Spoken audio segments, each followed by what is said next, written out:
Sa eksklusibong video na nakuha ng ABS-CBN, makikita ang dalawang lalaki na tila nagsusuntukan sa Panay Avenue, Quezon City nitong Sabado ng madaling araw. Pero nang i-zoom in na ang camera, makikitang inundayan na pala ng saksak ng maliit na lalaki ang mas mataas na lalaki.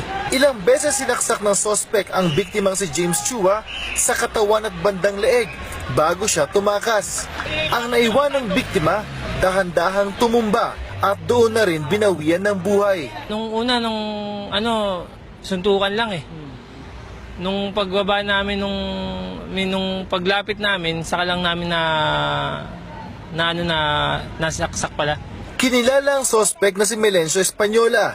Bago pa pala ito, sinaksak na rin ni Española ang kasama ni Chua na si Roel Piso. Hanggang ngayon ay ginagamot siya sa ospital. Agad namang nahuli ang sospek matapos tumawag ng pulis ang mga naroroon.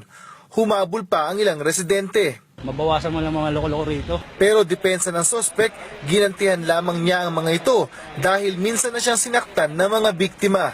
Binugbog ako, sir. Siyempre, sabi niya, general lo tatay niya, tapos army daw siya. Siyempre, hindi na ako lumaban, sir. Namamakawa pa ako nga, sir. Kailan yan? Nung may record kami sa barangay, kaso binaliktad ako sa barangay, sir. Nahaharap si Española sa kasong murder at frustrated homicide.